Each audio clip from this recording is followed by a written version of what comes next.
Good morning વિદ્યાર્થી મિત્રો, તમે બધાએ પહેલું ચેપ્ટર હવે પૂરું કરી લીધું હશે.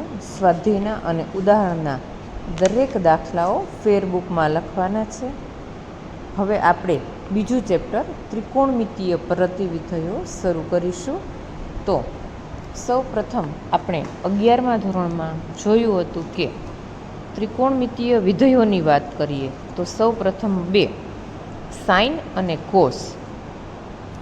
સાઇન અને કોસમાં બંને વિધેય માટેનો પ્રદેશ આર કહેવાશે અને બંને વિધેય માટેનો વિસ્તાર -1 થી 1 થશે. હવે આપણે એવું જોઈએ છીએ કે સાઇનની જે કંઈ કિંમતો આપેલી હશે એ ઘણી બધી કિંમતો માટે સામે આપણને એક જ જવાબ જોવા મળે છે. જેમ કે આપણે ઉદાહરણ આપીએ તો એવું કહી શકીએ કે સાઇન 0 હોય તો એની કિંમત આપણે 0 લખીએ છીએ. એવી જ રીતે અહીં આપણે એકમ વર્તુળમાં જોઈ શકીએ કે આ એક્સ અક્ષ, વાય અક્ષ, અહીં ઉદ્ગમ બિંદુ 1 0 -1 0, તો સાઇન પાઈ છે એની કિંમત પણ 0. ફરીથી સાઇન 2π છે એની કિંમત પણ 0. અહીં 2π આવશે, 0 આવશે, 4π, અહીં આવશે પાઈ, 3π, એવી રીતે દરેક કિંમતો. તો આ બધી કિંમતો જે છે એના માટે 0 જોવા મળે છે. એનો અર્થ એવો કે આ પ્રકારનું વિધેય જે છે એ અનેક એક વિધેય કહેવાશે. તો દરેક ત્રિકોણમિતીય વિધેયો જે છે, દરેક ત્રિકોણમિતીય વિધેયો આ જ રીતે અનેક એક વિધેયો છે. હવે આપણે જાણીએ છીએ તેમ કે જો કોઈ વિધેય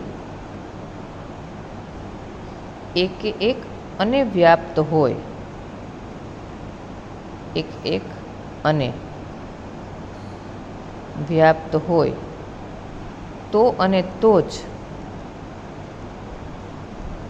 તે વિધેયનું પ્રતિવિધેય મળશે.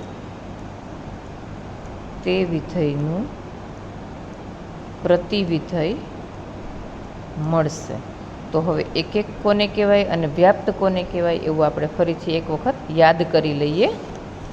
જો પ્રદેશમાં આવેલા કોઈ પણ ઘટક માટે અહીં આપણે એ લખીએ અને બી લખીએ, ધારો કે અહીંયા 1 2 3 લીધા અને અહીં ABC લીધા.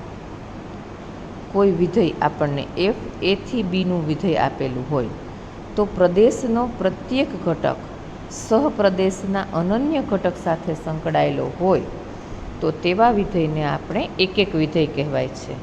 તો એક એક વિધેય માટે પ્રદેશનો પ્રત્યેક ઘટક આવવો જ જોઈએ અને એક વખત આવવો જોઈએ. હવે એના કરતાં ઉલટું વ્યાપ્ત વિધેય. વ્યાપ્ત વિધેયમાં સહપ્રદેશનો પ્રત્યેક ઘટક પ્રદેશના અનન્ય ઘટક સાથે સંકળાયેલો હોય તો તેવા વિધેયને આપણે વ્યાપ્ત વિધેય કહીશું. અથવા તો જે વિધેયના સહપ્રદેશ અને વિસ્તાર સમાન થાય તેને આપણે વ્યાપ્ત વિધેય કહીએ છીએ. તો એનો અર્થ એવો કે જો કોઈ પણ વિધેય એક એક અને વ્યાપ્ત હોય તો જ તેને પ્રતિવિધેય મળે. હવે અહીં આપણે 6 ત્રિકોણમિતીય વિધેયના પ્રતિવિધેયો જોવાના છે. તો આ દરેક ત્રિકોણમિતીય વિધેય તો અનેક એક વિધેય છે. તો એનો અર્થ એવો કે આ ત્રિકોણમિતીય વિધેયો છે એને આપણે એક એક બનાવવા માટે, એક એક બનાવવા માટે દરેક વિધેયનો પ્રદેશગણ મર્યાદિત કરવામાં આવેલો છે. તો એનો અર્થ એવો થઈ જશે કે મર્યાદિત કરેલા પ્રદેશમાં, અહીં પ્રદેશ આર છે, એના બદલે કોઈ ચોક્કસ પ્રદેશગણ નક્કી કરી દઈએ દરેક વિધેયમાં તો તે વિધેય એક એક અને વ્યાપ્ત વિધેય બનશે. હવે આપણે સાઇન વિધેયની વાત કરીએ તો સાઇન વિધેયમાં આર -1 થી 1 આપેલું છે. હવે આ મર્યાદિત પ્રદેશ છે એ સાઇન વિધેય માટેનો આપણે જોઈએ તો સાઇન વિધેયના આમ તો ઘણા બધા હોઈ શકે છે. સાઇન વિધેયનો મર્યાદિત પ્રદેશ સંવૃત અંતરાલ -π/2 થી +π/2 છે. તો હવેથી આ એનો પ્રદેશ ગણ થઈ ગયો.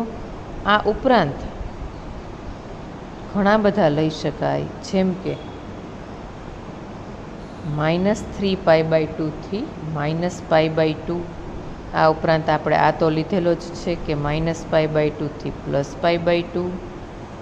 પછી એવી જ રીતે π/2 થી 3π/2.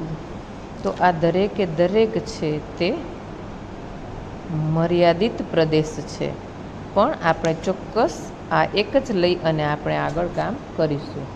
તો આ બધાય જે છે તે પ્રદેશમાં સાઇન વિધેય હંમેશા એક એક વિધેય થશે.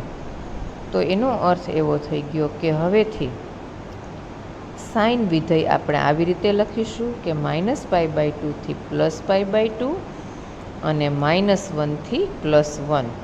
તો આ જે સાઇન વિધેય છે એ મર્યાદિત કરેલા પ્રદેશમાં એક એક અને વ્યાપ્ત વિધેય બને છે. અને એક એક અને વ્યાપ્ત હોય તો તેને પ્રતિવિધેય મળે. તો આપણે પ્રતિવિધેય આપણે આ રીતે લખીશું: સંવૃત અંતરાલ -1 થી -π/2 +π/2. તો સાઇન ઇન્વર્સમાં સહપ્રદેશ છે એ અહીં પ્રદેશ બની જશે અને પ્રદેશ છે એ વિસ્તાર તરીકે આપણને જોવા મળશે. તો સાઇન વિધેયનો મર્યાદિત પ્રદેશ આપણે આ કાયમ માટે યાદ રાખવાનો: સંવૃત અંતરાલ -π/2 +π/2 અને એનો વિસ્તાર સંવૃત અંતરાલ -1 થી 1. સાઇન ઇન્વર્સ બની જશે ત્યારે સંવૃત અંતરાલ -1 એનો પ્રદેશ ગણ અને સંવૃત અંતરાલ -π/2 +π/2 એનો વિસ્તાર બને છે.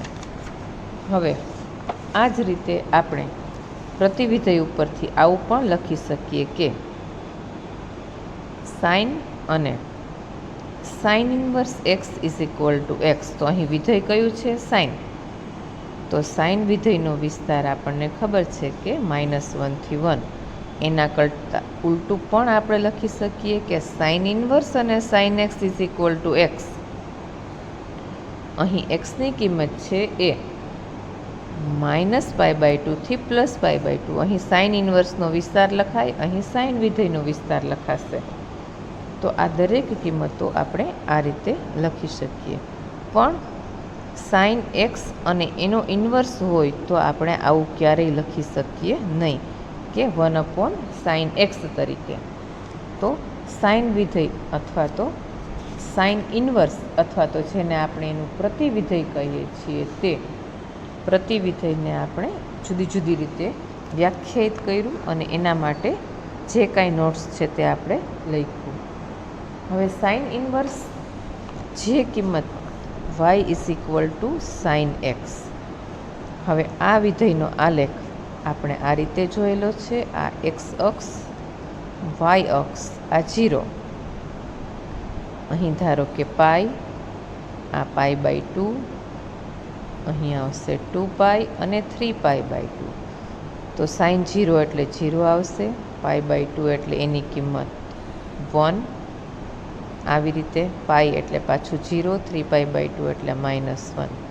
આ રીતે એનો ગ્રાફ જોવા મળે છે. અહીં સાઇન વિધેય અને સાઇન ઇન્વર્સ લખીશું ત્યારે y = sin ઇન્વર્સ x હોય ત્યારે x અક્ષ અને y અક્ષ બદલાઈ જાય છે. તો એનો અર્થ એવો થશે કે હવે અહીં કિંમત +1, આ -1. અહીંયા જોવા જઈએ તો પાઈ અને 2π, આ π/2, 3π/2. એવી જ રીતે પાઈ અને 2π. તો અહીં જોવા જઈએ તો આપણે આ રીતે લખાશે. આ જે ગ્રાફ x અક્ષ ઉપર છે તે y અક્ષ ઉપર આવી જાય, કારણ કે પ્રદેશ અને સહપ્રદેશના ઘટકો બદલાઈ જાય છે. તો અહીં આપણે આ રીતે કરી શકીએ. આ પ્રતિવિધેયનો આલેખ છે. હવે આ દરેકે દરેક આલેખ માટે આપણે સાઇન માટેની કિંમત જોઈ. હવે આવું જ કોસ વિધેય માટે કોસ આરથી -1 છે. આ પણ અનેક એક વિધેય છે. તો હવે આપણે એનો મર્યાદિત પ્રદેશ લખીએ. મર્યાદિત પ્રદેશ કોસ વિધેયનો -π થી π છે. તો એનો અર્થ એવો કે આ પ્રદેશગણમાં કોસ વિધેય એકક અને વ્યાપ્ત બને છે. આ ઉપરાંત મર્યાદિત પ્રદેશો આપણે અલગ અલગ રીતે લખી શકીએ, જેમ કે -π થી 0. એવી જ રીતે લખીએ તો 0 થી π, પછી π થી 2π. આ જુદા જુદા મર્યાદિત દરેક પ્રદેશોમાં કોસ વિધેય એકક અને વ્યાપ્ત વિધેય છે. તો હવેથી કોસ વિધેયનો પ્રદેશ આપણે -π અને એનો વિસ્તાર -1 લઈ અને પ્રતિવિધેય વ્યાખ્યાયિત કરવાનું છે. તો આવું કોસ વિધેય જે છે એ એકક અને વ્યાપ્ત બને છે. એનો પ્રદેશ હવેથી સંવૃત અંતરાલ -π કરી લીધો એટલા માટે. તો હવે પ્રતિવિધેય વ્યાખ્યાયિત બને છે સંવૃત અંતરાલ -1 થી સંવૃત અંતરાલ, અહીં આપણે લખીશું 0 થી π. સંવૃત અંતરાલ 0 થી π તરીકે આપણે એને લખવાનું છે. તો આ કોસ ઇન્વર્સ કે જેનો પ્રદેશગણ -1 અને એનો વિસ્તાર ગણ 0 થી π. કોસ વિધેય 0 થી π અને -1 થી 1 તરીકે આપણને જોવા મળે છે. તો જેવું સાઇન માટે જોયું બધું એવું જ આપણે કોસ માટે જોવાનું છે. તો હવેથી પ્રતિવિધેય માટે એનો પ્રદેશગણ આપણે -1 અને એનો વિસ્તાર ગણ 0 થી π આ રીતે યાદ રાખીશું. તો કોસ માટે પણ આપણે આવું લખી શકીએ. કોસ અને કોસ ઇન્વર્સ x = x અને કોસનો વિસ્તાર ગણ -1 થી 1. એવી જ રીતે અહીં કોસ ઇન્વર્સ પહેલાં અને કોસ પછી લખીએ તો કોસ ઇન્વર્સ અહીં આવશે 0 થી πની વચ્ચે x આવેલો છે અને કોસ ઇન્વર્સ x ≠ આપણે આવું લખી ન શકીએ. કોસ x આખાનો ઇન્વર્સ અથવા તો 1/, કોસ x તરીકે. હવે y = કોસ xના આપણે ગ્રાફની વાત કરીએ તો પાછળ જોઈએ. y = cos x.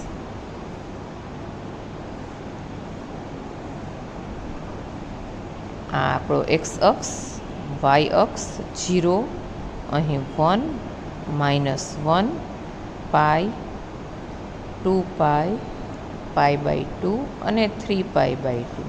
એવી જ રીતે અહીં -π અને -2π. તો કોસ 0ની કિંમત 1, π/2ની π માટે ફરીથી આવશે -1 અને આ રીતે આપણને કોસ વિધેય જે છે એનો ગ્રાફ આપણને જોવા મળે છે. હવે એવી જ રીતે y = cos inverse x. Cos inverse માટે જોવા જઈએ તો આના કરતાં ઉલટું થઈ જશે. આ x અક્ષ, y અક્ષ, અહીં +1, -1, 2π, π, -π, -2π, π/2 અને 3π/2. તો અહીં 0 આગળ એની કિંમત 1, π/2 આગળ 0, અહીં -1 અને આમ. તો આ રીતે અહીં આપણને ગ્રાફ જોવા મળે છે. આ π/2, અહીં π આગળ, ફરીથી આ જે કિંમત છે એ અહીં 3π/2 આગળ 0 અને 2π/. તો આ જે છે એ કોસ ઇન્વર્સનો ગ્રાફ છે. તો સાઇન ઇન્વર્સ અને કોસ ઇન્વર્સ એટલે કે સાઇન અને કોસના પ્રતિવિધેય વિશે આપણે જોયું. આ જ રીતે 4 વિધેયના પ્રતિવિધેય જોવાના છે. તો આ દરેકમાં એક જ બાબત સૌથી અગત્યની છે કે એનો મર્યાદિત કરેલો પ્રદેશ આપણે યાદ રાખવાનો છે.